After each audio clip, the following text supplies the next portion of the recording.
Oy, hazırdır. Dostlar, kebablar azdır. Bəli, cavab. Tarif usta xoş gördük. Çox sağ ol, xoş gəlmisiniz. Tarif usta, bu nə möhtəşəmlikdir, bu nədir belə? Bir dənə buna bax, bir dənə buna bax. Bu ruletdir. Siz ruletidir bu? qeyri-adi bu. Zanət ilə hazırlanan ruletdir, Aha, qeyri-adi. Bu da qat-qatdır, bu da qat-qatdır. Arasında nədir? da farş, Aha. arasında da hazır quzu ətindən döyülmüş, içərisində göylü, göyərtili, biberli. Bax, belə bir şey də var. Bəli, bax, o da ruletdir. Mən bir anlar dözmədim, bir dənə buranı çəkinəm, mən lavaş ver də. Buyurun. Tarif usta bir Cavablar az, buyurun. dənə döymə hazırlayıblar. Tarif usta, bu bunun dadına baxdım. Bir dənə Dadı hələ də baxın, ağzında zəhmət qaldı, olmasa. bir dənə buna bax.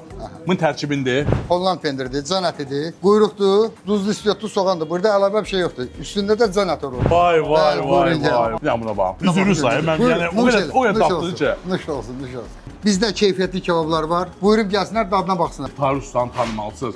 Həqiqətən də mən ilk dəfə səni gördüm, nə yalan danışsam, amma doğrudan da çox sevinirəm ki, siz qalib oldunuz mənim səhifəmdə və mən gəldim buranı işıqlandırdım. İndən belə mənim ürəyim kebab istədi, mütləq kebab aza gələcəm. Mən xahiş edirəm ki, siz bir də qalib olun, biz bir də gələk. İnşallah.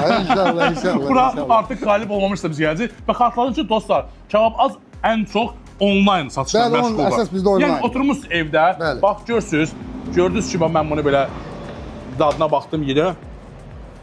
Ruletdir. Bilən bulsunuz ki, bizə falan kebabda, amma bunlardan mütləq sifariş edin və bunlar yollayırlar. Məhəbbət üstü ola bilər. Məhəbb göynənin ustasıdır. Belə şeylər yeməkdə pərcardır. Qara filanda bax belə kabinet var ki, oturub rahat yeyə bilərsiniz. Bax bizim üçün bu süfrənaçı var, Tarif usta. Bu gün mən sizi kəşf elədim. Düz siz çoxdanın sənətkarısınız, ustasısınız, amma bugün mən Tarif ustanı kəşf elədim. Dostlar, kebablar az. Sifariş edin. Olsa bunların belə ehtiyacı yoxdur reklama, amma bir dəfə dadına baxın, hər zaman buradan alacaqsınız. Çox sağ olun.